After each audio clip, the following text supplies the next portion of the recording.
Assalamualaikum dan salam sejahtera. Untuk kelas kita yang pertama, kita akan mulakan dengan bab yang pertama, iaitu nombor indeks. Okey, apa tu nombor indeks?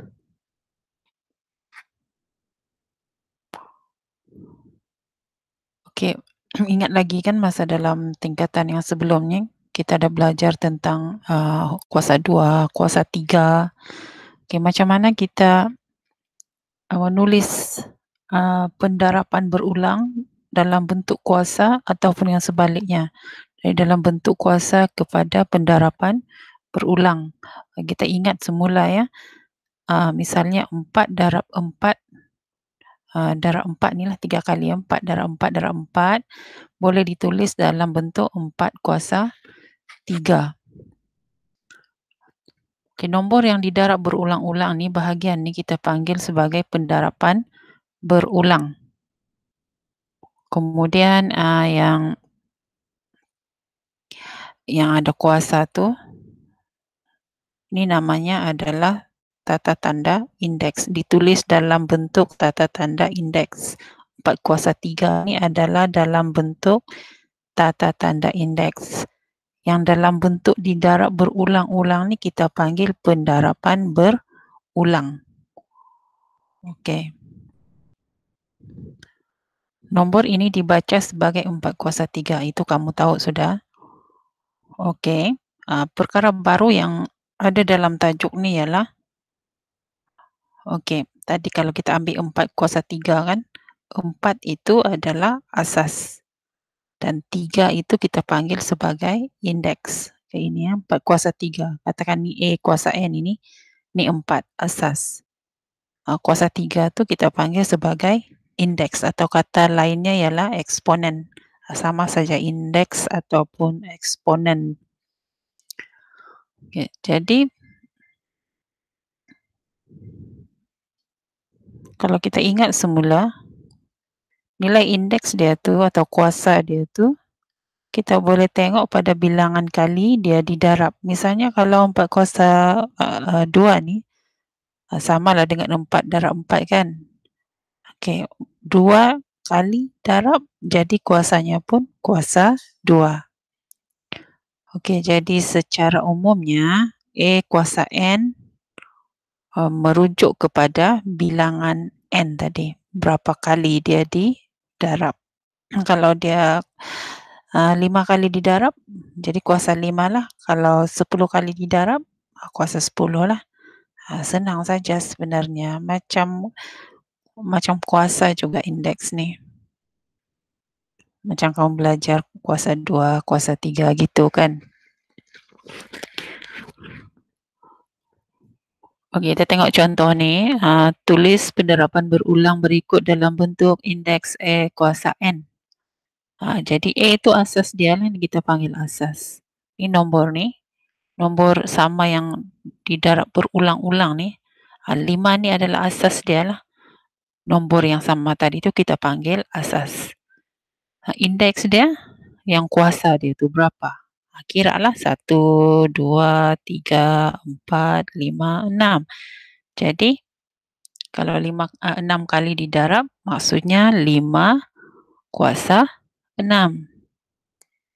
Kalau 0.3, ikut jugalah. 0.3 tu didarab berapa kali? 1, 2, 3, 4. 4 kali kan. Jadi, ambil dia punya asas tu, 0.3 kuasa 4.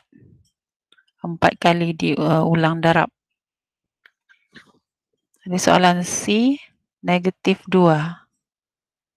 Kalau negatif 2, ulang berapa kali? 1, 2, 3 kali darab. Jadi negatif 2 kuasa 3. Tidak kira lah perpuluhan ke, nombor bulat ke, negatif, pecahan, semua sama saja. Ulang balik nombor yang sama. Jadi kira berapa kali itu didarab. 1, 2, 3, 4, 5. Jadi 1/4 kuasa 5. Kalau huruf pun boleh. Tak perlu nombor, huruf pun boleh buat macam tu. Kira saja 1, 2, 3, 4, 5, 6, 7. Jadi M kuasa 7. Kalau N ni 1, 2, 3, 4, 5, 6, 7, 8. Jadi 8 kali kan, jadi N kuasa 8 lah. Senang saja tu. Okey. Jadi sekarang kita test sikit. Faham ke belum kan? Jadi ini soalannya, soalan 1. Okey, dia bagi nombor-nombor ni berselerakkan macam ni. Dia bagi di sini asas. Asas yang mana? Yang nombor yang besar itulah di bawah. Indeks dia yang mana? Huruf yang kecil di atas. Tulislah indeks dia berapa. Kalau indeks 7, di mana indeks 7? Cari yang nombor kecil tu 7. Ini. Kan? Jadi asasnya apa ni? Negatif 4. Begitulah seterusnya. Jangan terbaliklah. Indeks yang kecil, asas yang nombor yang besar di bawah tu ataupun huruf. Okey? Okey, lengkapkan jadual ni. Salin dan lengkapkan. Kemudian soalan yang seterusnya, soalan 2. Nyatakan pendarapan berulang berikut dalam bentuk indeks A kuasa N. Jadi macam yang cikgu tunjuk dalam contoh tadi. Asas dia apa? A dia apa? Nombor ni lah. Ni semua ni adalah A. Asas dia. Ikut saja. Kalau 6, 6. 1/2, 1/2. 0.5, 0.5. Ada negatif, ikut negatif juga. Negatif M. Kemudian kira lah berapa kali dia didarab. 1, 2, 3, 4, 5, 6. Jadi indeks dia ikutlah berapa kali dia didarab. Misalnya ini kan asas dia 6. Berapa kali darab tadi? 6 kali. Jadi 6 kuasa 6. Yang seterusnya lah. Sama juga. Kalau macam pecahan macam ni, kurungkan dia. Kurungkan dia buat macam ni. Kuasa dia di luar kurungan. Negatif pun sama. Taruh kurungan, negatif, baru kuasa dia di atas. Yang ni terbalik. Kalau tadi kita kira berapa kali kan, baru indeksnya tu ikut berapa kali dia didarab. Jadi kalau ini kita kasih terbalik dia. Negatif 3, ini asas dia kan. Dia didarab berapa kali? 3. Jadi tulislah buat macam ni, pendaraban berulang. Negatif 3, darab negatif 3, darab negatif 3. Begitu, simple saja. Boleh buat kan? Kalau tidak faham boleh tanya.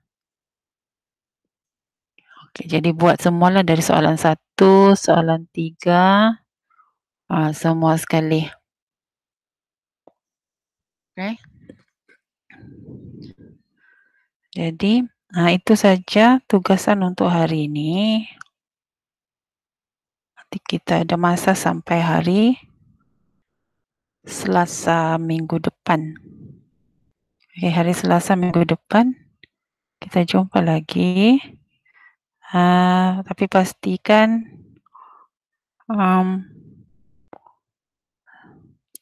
pastikan kerja siap sebelum hari Rabu ya. Sebelum hari Rabu hantar semua tugasan. Siapa yang siap awal boleh hantar dulu. Okey, ada pertanyaan boleh message. Okey, itu saja untuk hari ini. Assalamualaikum dan selamat sejahtera.